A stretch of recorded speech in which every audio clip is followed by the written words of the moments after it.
بسم اللہ الرحمن الرحیم نحمدہ ونصلی علی رسولہ الکریم اما بعد۔ سورہ صاد۔ تعارف۔ یہ سورت قرآن پاک کی تلاوت کی ترتیب میں بھی 38ویں نمبر پر ہے اور نزول کی ترتیب میں بھی 38ویں نمبر پر ہے۔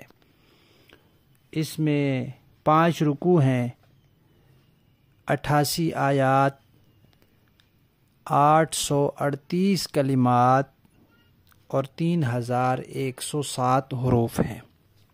یہ مکی صورت ہے اور مکی دور کے تقریباً وسط کے قریب یہ نازل ہوئی ہے، اور یہ وہ دور تھا جب نبی پاک صلی اللہ علیہ وسلم کی مخالفت بہت زوردار طریقے سے ہو رہی تھی۔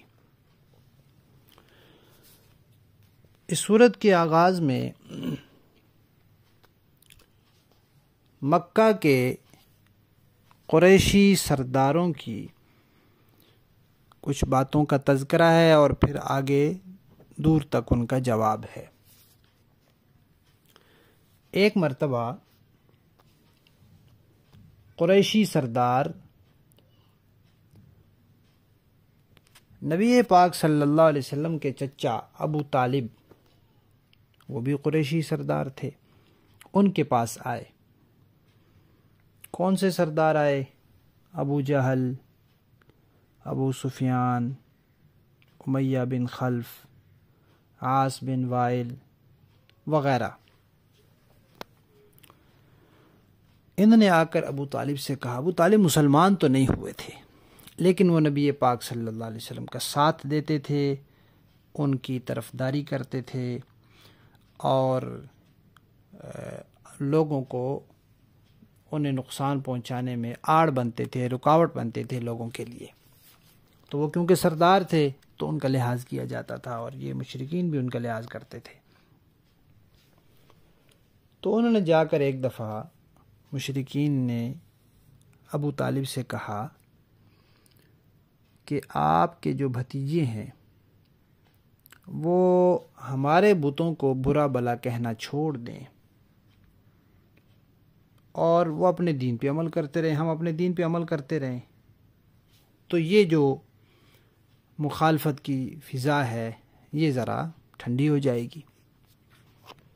اب نبی پاک صلی اللہ علیہ وسلم ان کے بتوں کو کیا برا بلا کہتے تھے؟ کوئی نعوذ باللہ گالیاں نہیں دیتے تھے، کوئی ان کو ایسے سخت الفاظ نہیں کہتے تھے، بس وہ تو یہ کہتے تھے کہ نفع اور نقصان کا مالک صرف اللہ تعالی ہے،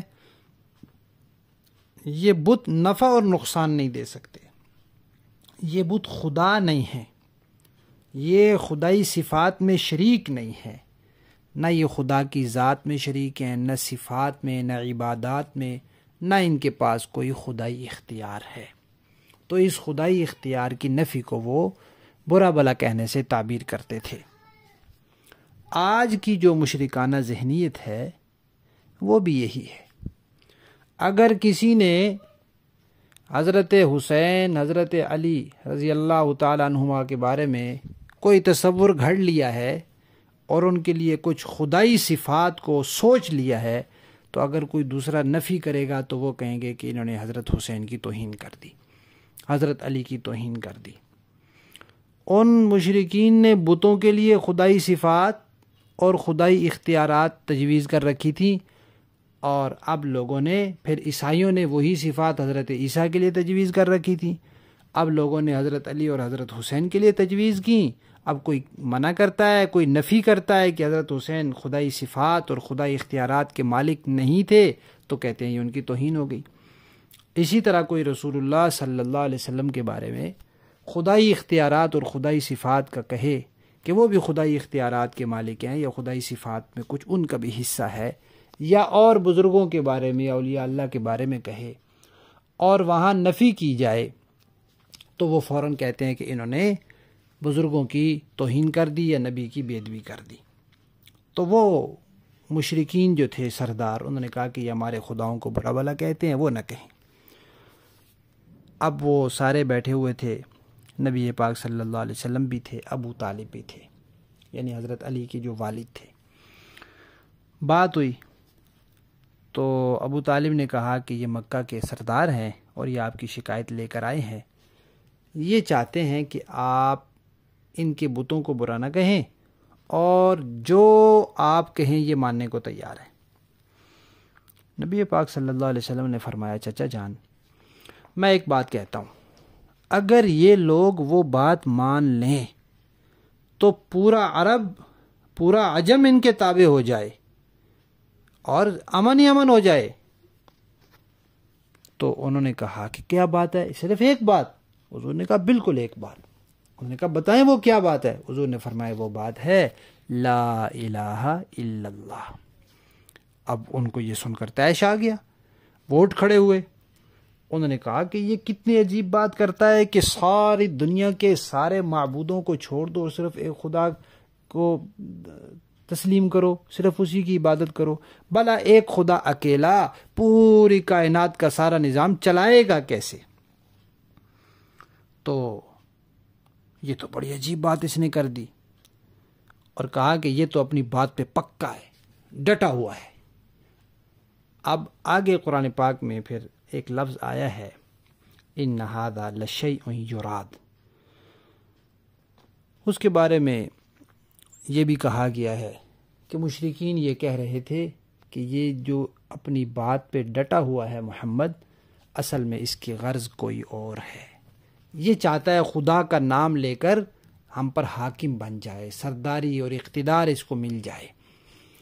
اور بعض مفسرین کا کہنا یہ ہے کہ ان مشرکین نے یہ کہا کہ دیکھو یہ اپنے نظریے پہ کتنا پکا ہے، تو ہمیں بھی اپنے خداؤں کی عبادت پہ اسی طرح پکا ہو جانا چاہیے۔ بہرحال یہ صورت پھر نازل ہوئی اور ان کی ان باتوں کا تذکرہ آیا، اور پھر آگے ان کی ان باتوں کا جواب آیا، اور نبی پاک صلی اللہ علیہ وسلم کی رسالت کو ثابت کیا گیا کہ تم یہ نہ کہو کہ یہ اس کا مقصد کوئی اور ہے، یہ ہم پر حاکم بننا چاہتا ہے، اس لیے یہ گھڑ لی ہیں باتیں، یہ واقعی اللہ کے رسول ہیں۔ تو سورت شروع ہوئی، اللہ نے قسم کھائی اور فرمایا کہ یہ قرآن جو ہے یہ نصیحت والی کتاب ہے، اس کی قسم ہے۔ کیا قسم ہے؟ کہ یہ اللہ کے رسول ہیں۔ پھر تذکرہ آیا توحید کا، رسالت کا، تو کچھ دوسرے انبیاء کا تذکرہ بھی آیا، حضرت داؤد اور حضرت سلیمان علیہ السلام کا قصہ کچھ تفصیل سے آیا ہے، اور مشرکین جو کوئی باتیں کرتے تھے ان کا جواب دیا ہے، اور بتایا ہے کہ ماننے والوں کا، ایمان اور تقوی والوں کا انجام کیا ہوگا، اور کفر اور نافرمانی والوں کا انجام کیا ہوگا۔ پھر جنت کی نعمتوں کا تذکرہ آیا، کچھ دوزخ کے عذاب کا تذکرہ آیا، اور سورت کے آخر میں حضرت آدم علی نبینا علیہ الصلاۃ والسلام اور ابلیس کا قصہ آیا ہے، اور اس سے سبق یہ دیا ہے کہ شیطان نے نہیں مانا تکبر کی وجہ سے، تو وہ برے انجام سے دوچار ہوا۔ پچھلی کئی قومیں ہلاک ہوئیں، انہوں نے نہیں مانا تکبر کی وجہ سے، تو وہ ہلاک ہوئیں۔ اب بھی اگر یہ لوگ اپنے تکبر میں اور حق کی مخالفت میں ڈٹے رہیں گے تو ان کا انجام بھی انہی کے ساتھ ہوگا۔ یہ اس پوری صورت کا خلاصہ ہے کہ نبی حضور اللہ واقعی ایک ہے، حضور واقعی اللہ کے رسول ہیں، اور قیامت نے آنا ہی آنا ہے۔